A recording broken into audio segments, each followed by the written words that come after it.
Jharkhand local bodies employees federation की ओर से गुरुवार को सैकड़ों कर्मचारियों ने नगर निगम प्रशासन के विरुद्ध विशाल रैली निकाली। यह रैली स्थानीय क्लब ग्राउंड से चलकर निगम कार्यालय पहुंची, जहां निगम प्रशासन के विरुद्ध जमकर नारेबाजी की गई। विरोध कर रहे कर्मियों की मांग है कि निगम पिछले 2 वर्षों से ईपीएफ काट रही है, जबकि अभी तक मात्र 6 महीने का ही ईपीएफ जमा किया गया है। निगम से कई बार इस पर पूछा गया, लेकिन निगम प्रशासन जवाब देने के बदले कन्नी काटती रही। विवश होकर अपनी मांगों को लेकर हड़ताल की नौबत आई है। उन्होंने निगम प्रशासन को अल्टीमेटम देते हुए कहा है कि अगर निगम हमारी मांगों को नहीं मानती है तो आने वाले दिनों में वृहत आंदोलन किया जाएगा। देवघर से कैमरामैन विकास के साथ गुड्डू झा की रिपोर्ट। यहाँ पर आना पड़ा। आज 2018 से कर्मचारियों का ईपीएफ काटा जा रहा है, जो आज करोड़ों में पार हो चुका है। 1 करोड़ से ऊपर पार हो चुका है। जब भी हम यहाँ के नगर प्रशासक को लिख के देते हैं कि इसका ईपीएफ जमा कराया जाए, पता चलता है कि उसको रद्दी के टोकरी में फेंक दिया जाता है। आज हम लोग उन्हीं मांगों को लेकर के आए हैं कि आज जो इनका वेतन का काटा हुआ ईपीएफ का पैसा है वो कहाँ है, वो क्यों नहीं जमा हो पा रहा है। कर्मचारी आज जो सेवानिवृत्त कर्मचारी उसका एरियर बकाया है, अब 3 साल से कर्मचारी एरियर के लिए यहाँ पर रगड़ रहा है, अपना चप्पल खिया दिया है, फिर भी नगर प्रशासक उसको भुगतान नहीं दे रही है। ऐसे में कर्मचारी अब आक्रोशित हो गया है। कल्याण करने की बात करता है और कल्याण की जगह उसका शोषण हो रहा है। आज कर्मचारी तमाम लोग आक्रोशित होकर अपने ईपीएफ का हिसाब मांगने आए हैं कि हमारा करोड़ों का वेतन का काटा हुआ पैसा कहाँ है, उसका हिसाब दीजिए। हमारा जो बकाया एरियर है वो एरियर हमको दीजिए।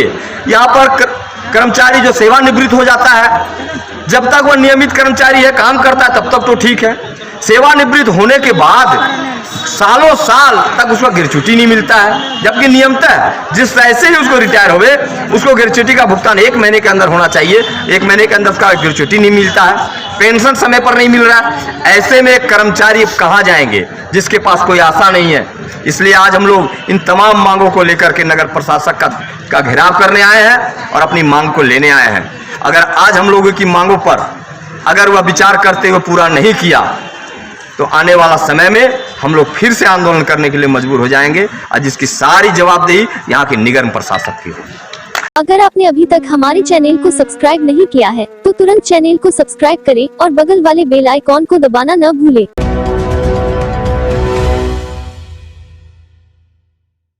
देवघर इन दिनों बिहार के लोगों से चर्चा का विषय बना हुआ है।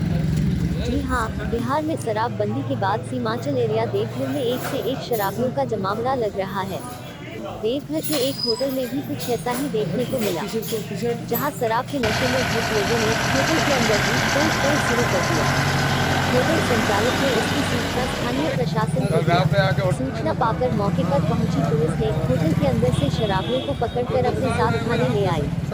होटल संचालक ने बताया कि कई बार उनको मना किया गया, लेकिन उन्होंने बात नहीं मानी। संचालक के मुताबिक इन लोगों ने होटल के रूम में लगे शीशे को तोड़ दिया और कई जगह नुकसान पहुंचाए हैं। देवघर से कैमरामैन विकास के साथ गुड्डू झा की रिपोर्ट। जो मतलब एक गोवाई विवो से बुकिंग आया था अजय के नाम से, तो उसमें मतलब 4 रूम बुक कराया गया था 9 आदमी के लिए। 9 आदमी के लिए 4 रूम बुक कराया गया था। उसमें जब वो लोग चेक इन किए तो उस टाइम मतलब बोले कि ठीक है खाना पीना मंगाए, तो वो लोग खाना पीना हम लोग तो देते ही हैं। लास्ट में क्लोजिंग टाइम था तो खाना पीना दे दिए। उसके बाद वो लोग रात भर दारू वारू पी के मतलब हंगामा करने लगे। तो हम खुद जाके पर्सनली उनका पैर खुद ही पकड़े कि देखिए सर और भी आदमी ठहरे हुए हैं, उनको डिस्टर्बेंस हो रहा है, बच्चा है, लेडीज़ है, मंदिर आते हैं यहाँ पूजा करने के लिए, हम लोग को यहाँ वाइन अलाउड नहीं है। उसके अलावे ये लोग मतलब रात भर बोले ठीक है आप लोग जाइए, नहीं कुछ होगा। फिर वो लोग ऐसे ही करने लगे परेशान। नुकसान भी किया है? नुकसान किया है कि रूम के अंदर का शीशा तोड़ दिया है, बाथरूम के अंदर लॉक तोड़ दिया है, कप प्लेट वगैरह जो तोड़ा है वो सब तोड़ा ही है, लिनन भी ख़राब कर दिया है। कहाँ का है वो लोग? ये लोग बेगूसराय का है। कितने लोग हैं? 9 लोग हैं। अच्छा। बेगूसराय का आईडी है सबका।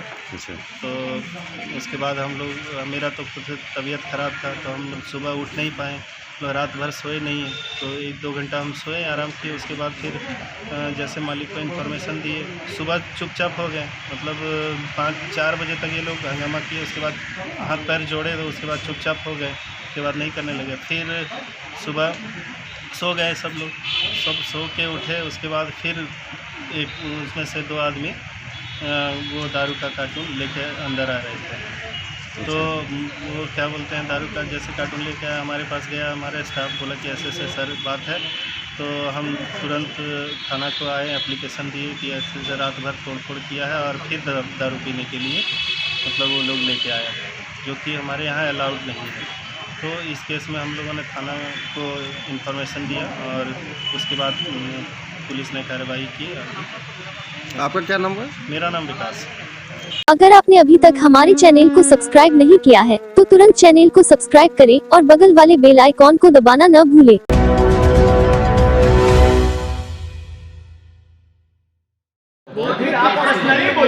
भारतीय वैश्य महासभा की ओर से बैठक की गई। बैठक विशेष रूप से संगठन मजबूती और इसके विस्तार को लेकर किया गया था। बैठक में झारखंड प्रदेश के कई लोग शामिल थे। बैठक की अगुवाई दिवाकर गुप्ता कर रहे थे। उन्होंने बताया कि बैठक के जरिए मंडल और प्रखंड अध्यक्ष को चयनित किया जाना है।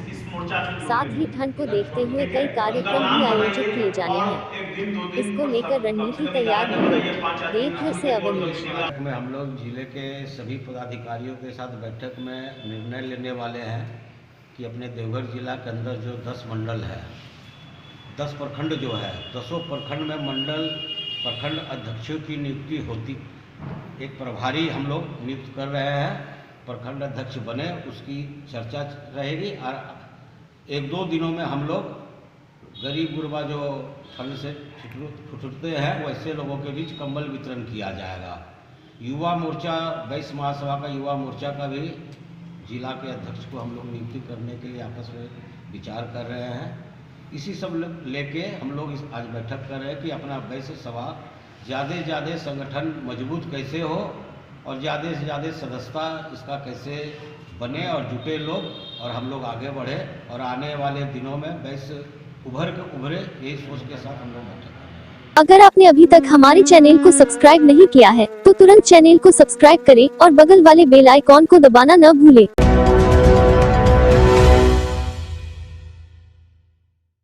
देवघर में सांसद निशिकांत दुबे का जन्मदिन मनाया गया। स्थानीय स्टेशन रोड स्थित राज नारायण बोस बंगला पाठागार में झारखंड बंगाली समिति की ओर से केक काटा गया। मौके पर भाजपा महिला मोर्चा अध्यक्ष विजया सिंह, रीता राज, माया केशरी, मौसमी मुखर्जी, प्रणव मित्रा, विकास मित्रा, पार्थो मुखर्जी मौजूद थे।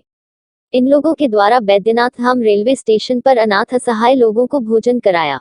झारखंड बंगाली समिति की सौजन्य से सबसे पहले हम लोग महिला जिला अध्यक्ष श्रीमती विजया सिंह जी के कर कमलों उनके हाथों से हम लोगों ने केक काटे। उनके साथ माया केसरी जी मौजूद थे, श्रीमती रीता राज जी मौजूद थे। उसके अलावा झारखंड समिति के एसोसिएशन के सचिव विकास मित्रा थे, मौसमी मुखर्जी थे, बब्बू तिवारी थे। और उसके बाद केक काटने के बाद हम लोग बैद्यनाथ धाम रेलवे स्टेशन आए। यहाँ पर भूखे असहाय लोग जो थे बिना खाए सोते हैं, उन लोग को सबको भोजन कराए, पूरी सब्जी हम लोग सब आरएनबीएस लाइब्रेरी में बनाए थे। अभी हम लोग भोजन करा रहे हैं और भगवान से प्रार्थना करते हैं कि निशिकांत दुबे जी का उम्र जो है दिनों दिन और बढ़े। हम लोग उनके साथ थे, साथ रहेंगे। विकास मित्रा, झारखंड बंगाली समिति का सचिव। आज हमारे सांसद डॉक्टर निशिकांत दुबे जी का जन्मदिन का उपलक्ष्य में ये गरीबों के बीच में हम लोग आए हैं। थोड़ा बहुत ही खाना लेके आए हैं, जितना हम लोग का क्षमता था उतना में हम लोग किए। क्योंकि हमारे सांसद हमारे बड़े भाई, हमारे अभिभावक, वो गरीब का मसीहा बोला जाता है। इसके कारण हम लोग गरीब के बीच में आए और उन लोग को खाना खिलाएं। माननीय सांसद का जन्मदिन का उत्सव हम लोग मना रहे हैं और बाबा बैद्यनाथ से कामना करते हैं कि हमारे सांसद महोदय को दीर्घायु दे और जिस तरह विकास कर रहे हैं उसी तरह विकास करेंगे। ये जो जलने वाले हैं वो देखते रहेंगे, फिर और भी ज़्यादा विकास करेंगे और दिखाएंगे। और पूरे गोड्डा लोकसभा के दिल में विकास पुरुष है। आज देखा गया है कि भारतीय जनता पार्टी ही नहीं, हर एक सामाजिक संगठन बड़ा छोटा सब कोई उनका जन्मदिन मना रहा है और एक उत्सव के रूप में गोड्डा लोकसभा में उनका जन्मदिन मनाया जा रहा है। अगर आपने अभी तक हमारे चैनल को सब्सक्राइब नहीं किया है तो तुरंत चैनल को सब्सक्राइब करें और बगल वाले बेल आइकॉन को दबाना न भूलें।